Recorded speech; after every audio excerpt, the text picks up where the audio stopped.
I don't know about you, but as a lifelong fan of ABC's Roseanne, I have loved having the Connors back in my living room every single week.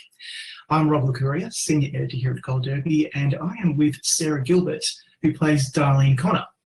Now, she was the once rebellious teenager who has now grown up. She's got her own kids, and she's kind of like come full circle. And, Sara, I think now is just the most perfect time, really, for a show like yours where we can forget about what's going on in the world and just laugh for a few minutes. What do you think? Well, first, let me start out by saying that I'm just incredibly grateful every day that I'm able to participate even in something like this right now. You know, I know so many people are struggling and trying to make ends meet, fighting this terrible disease, and every day, you know, my thoughts and prayers are going out to everybody, and you can't help but just feel so lucky to be here and lucky that to have your health and have your family have their health. So I just want to take a moment to say that. That said, I do think, you know, we're all reading the news all the time, getting good news, getting bad news, riding sort of this roller coaster of emotions. And I think it is nice to be able to watch something, have a little reprieve for a moment, laugh a little bit. So if that's, you know, if people aren't in that mood, great. But if you do want a little break from all the intensity, I think it is nice to be able to check out and laugh a little bit. Yeah, absolutely. And, there's a lot to this show, actually. I remember at an event last year, your co-star, Michael Fishman, turned to you and said that this character that you've played for a long time, it spotlights a common reality that many of us have, where life doesn't necessarily end up where we think it's going to when we grow up. Do you think that's key to understanding Darlene all these years later, now that she has her own kids?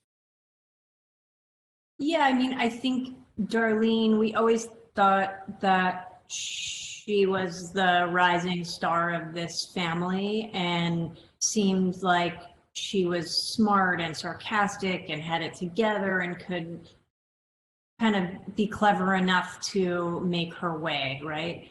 And, you know, the cycle of poverty just doesn't generally work that way, and people get stuck in it. She had a baby on the early side, and I think it's important to show that it doesn't matter if you're smart, it doesn't matter if you work hard and you're clever and X, Y, and Z, that in this country, people get stuck not being able to get ahead. Yeah. You were integral in bringing this show back in 2017, 2018. Talk us through how the revival of the hit series from the 80s and 90s came about. Well, you know, I'd always had such a soft spot for it and never felt like I was quite finished playing this character. And John Goodman came on my talk show at the time, and we did a little sketch in front of the audience just as our characters. And it was funny, just with like a green screen and a couch. And it was really kind of basic props and set dressing, and it felt immediately like it. And I was a little nervous to do it in front of the audience, but I was like, no, that's how we should do it. And we did one take, and it just felt so natural, like the relationship was right there still. And I walked to my dressing room and I was emotional. Like I just thought, wow, we have to do something with this, and it feels like the right time and the right place. And that's really how it started. So you've mentioned that you found it hard to let Darlene go, but when you did start playing her again all these years later, did you find that it came very quickly, or were there particular challenges you faced this time in returning to her after so many years?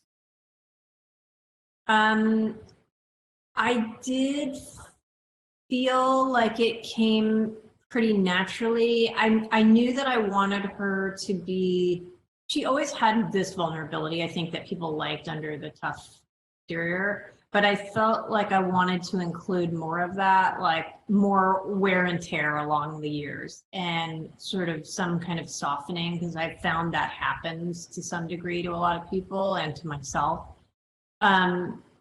There were moments where towards the beginning when I thought, oh, am I in the right zone? Wait, okay, there she is. You know, it's like feeling the right part of yourself. So there were times where I felt insecure for a second, or the first taping was so stressful because it just felt like a lot of pressure, and I knew a lot of people would be watching. So the beginning of that episode was a little hard to sink in. And similarly, because you've worked with some of these actors for a very long time, like John and Lacey, Laurie, Michael, for example, I imagine it would be very comfortable, familiar, but what was it like on day one when you all came back? And I mean, was it kind of a bit of a surreal pinch yourself moment, or had you already spent so much time together that it didn't really make a difference? No, it was very surreal. I mean, right from when we started building the sets, the first wall that went up was in the pantry. So it wasn't even like a wall you were in front of all the time.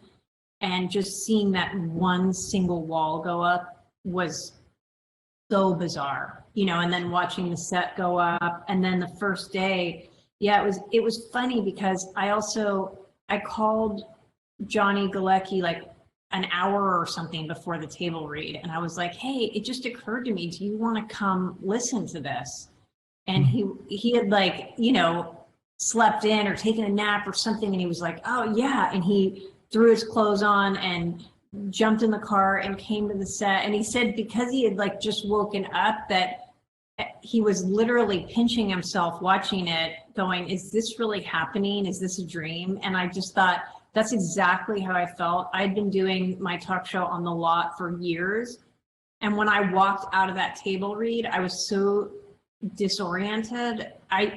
Even though I'm on that lot every day, I was feeling like, what time is it? Where am I? You know, just such a surreal, overarching kind of feeling. Yeah, I can imagine it would be. And now, a few seasons later, this current season has seen, I feel like the show has really gotten into a nice rhythm, and we've gotten to know the younger characters. And in particular for Darlene, she really had these two relationships that she was kind of balancing between David, which we all love seeing because that's a throwback to the previous show, and Ben with Jay Ferguson, who's a really great addition to the series. Firstly, the first question is, how fun is it to have Johnny back on set? And secondly, do you want Darlene to just settle down with Ben and just, you know, live happily ever after? Would that work on this show?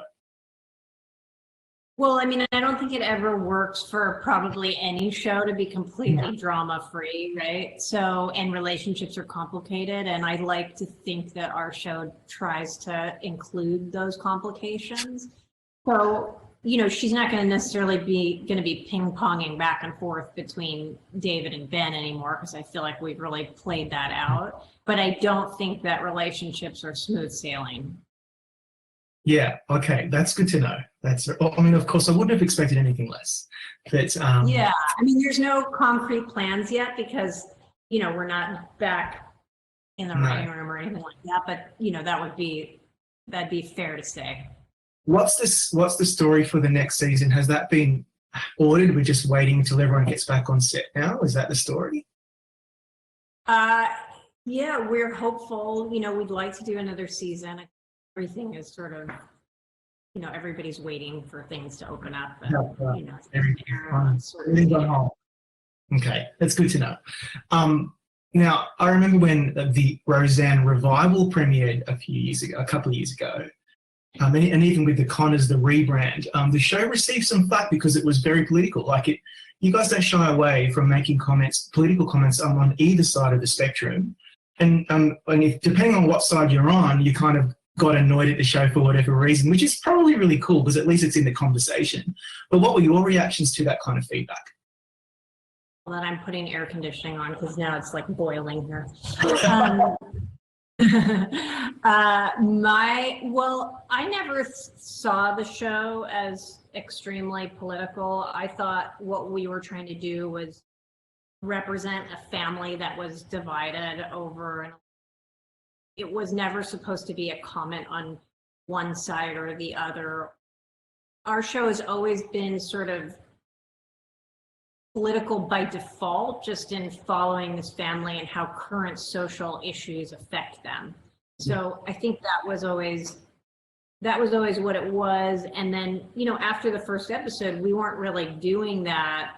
But I think because our country can be sort of polarized and partisan, people want to make everything extra political. So that was never my take of what we were trying to do or what I thought it was. But hopefully people just enjoyed seeing something that represented their family to some degree, because I know so many families have been divided over political issues. Yeah, absolutely. It's just, it seems like it's everywhere and we can't escape it, even in a crisis. And, it's just, it is what it is, I suppose. And even when it comes to a show like yours. Interestingly, I remember a couple of years ago when the Roseanne show became the Conners, because of the Roseanne Twitter stuff and the big backlash that happened after that. It was I was thinking to myself, for someone like yourself who was instrumental in bringing this show back to life, it would have been a very challenging time for you personally. Did you find that it was difficult to deal with and navigate that backlash? I just was, it was a hard time because we were making something that we loved and no one thought it was going to go that way, right?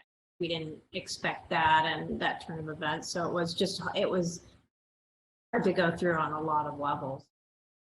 Yeah, absolutely. Now, it was also really interesting to see how the show then was put back on track pretty quickly. In fact, because I was even thinking as a fan, like, oh, this might be the end of the show and we'll see what happens. But it actually came back and it's become something really funny and really quite meaningful, like it always has been. And it makes a really interesting comment on themes that we don't often see on network TV, like poverty, gender, sexuality. Why is that obviously so important to you to bring that to the fore on network TV? I think we want to talk about things that are going on in our culture, issues that we're all dealing with. And to me, it's interesting to deal with poverty because it affects so many people in our country. It's interesting to deal with gender and sexuality, same thing. It's very, it's something that is in our culture right now that our culture is dealing with. People have different feelings about all of it.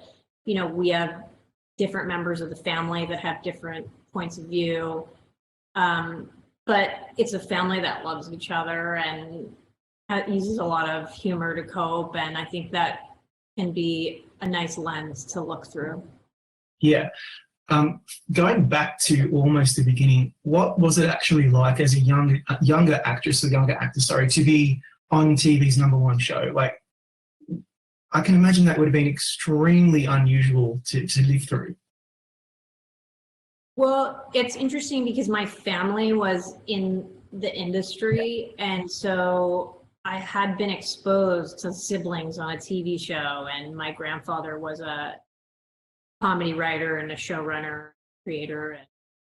So probably for me, I kind of expected something like that, even though that's crazy to say, but it was my normal, was that people got up and went and worked on a TV show. So that, and then there's that sort of overconfidence of youth, so like as soon as I started doing it, I was like, well, this is great, this will be successful, and then as you get older, you're nervous and think things might not go and are skeptical and all of that. But as a kid, you kind of take it in stride. So I would say this round I've been much more delighted and surprised. Yeah, that's really nice to hear. And I also always think about this when I think back to the show. When Darlene's growing up on TV, you're also growing up. And, when Darlene's fading to black during season 4 of Roseanne, you may be going through similar issues. And most teenagers... Yeah, and most teenagers are already so kind of paranoid or sensitive about being too exposed. And here you are on living out your teenage years on TV. Did you ever find that particularly challenging?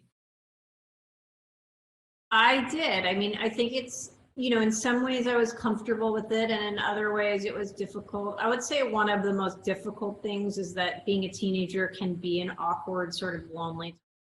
And then you're on a set, you're shooting, there's all this praise and audience clapping and laughing, and it's very heightened.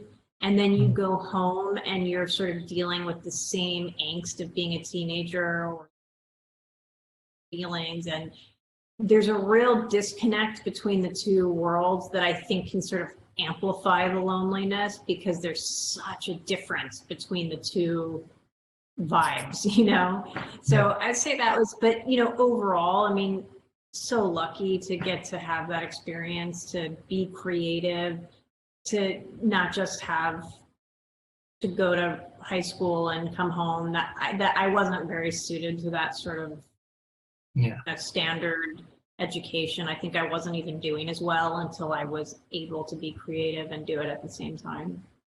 Yeah, and then I as a TV nerd like myself, I'll never forget when you were nominated at the Emmys 2 years in a row.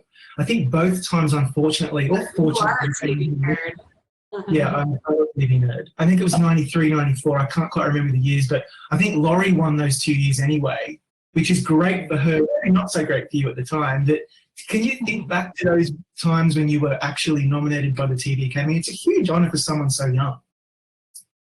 It's such an honor. I never thought I was going to win. I was so young. And so the first one, I had just gotten to college, and I thought, I'm not going to fly back, because I felt like I wasn't going to win, and I didn't want to disrupt my experience at school. And I felt like, I just shouldn't leave school so soon after I got there. And then I went into New York and met somebody to watch it with me. And then I thought, like, what am I doing? Why aren't I in Los Angeles at this show? As soon as it's like actually happening. And then the next year I did go back. I learned my lesson, right? And I went back, and it's just, it was so long ago, it's hard to remember the details, but just such an incredible honor. I mean, there's nothing like being recognized by your peers. It's just such a great feeling. I know. If I ever get the chance, I'm going to send you, if you don't have it, the footage from the show to your team, because I recall it like as if it was yesterday. You were sitting on you had your long black curly hair, and you looked so cool. Like, this is no big deal. And then I think Laurie won, and you were like, yeah, I'm really happy for my co-star. And I just think, that's so cool for someone so young. I mean, not many people get that experience, so it's a nice memory to have. Such a great experience. And, if you're going to lose, you want to lose to your co-star. Right. Absolutely. Why do you think, though, Roseanne and the Connors are so successful in portraying blue-collar America? Lots of shows have tried it, but no one's really come close to how you guys seem to tackle it. Is it just great writing, great performances, or is there some other special magic that you guys have? I think the writing is such a big part of the show's success. And, I credit Bruce Helford and Bruce Rasmussen, Dave Kaplan. They, Bruce Helford, it's always been really important to him to show the actual struggle, that, some shows are blue collar and some actually show it to some degree, but most people just say they don't have money, but then you're not seeing the electricity shut off, or you're not seeing people actually juggling bills or trying to figure out how to not get their car taken away or, lose their house. So I think, hopefully people relate to that, and that they just know how to write such a funny show. Laurie always says, like, there's so many, like, just bomb-proof jokes they give us, that you're just hard to lose. Yeah, I like that expression, bomb-proof, because, I mean, I guess you never know when something's going to land when you've got an audience in the room, but yeah, it looks like, that helps. I think that will probably help. Yeah, they do put so many in there that you're just like, no way this isn't going to land, Yeah. Well, Sarah, thanks so much for your time today. We really appreciate it, and we really are really appreciative that we have something like the Connors to laugh at in this particular time.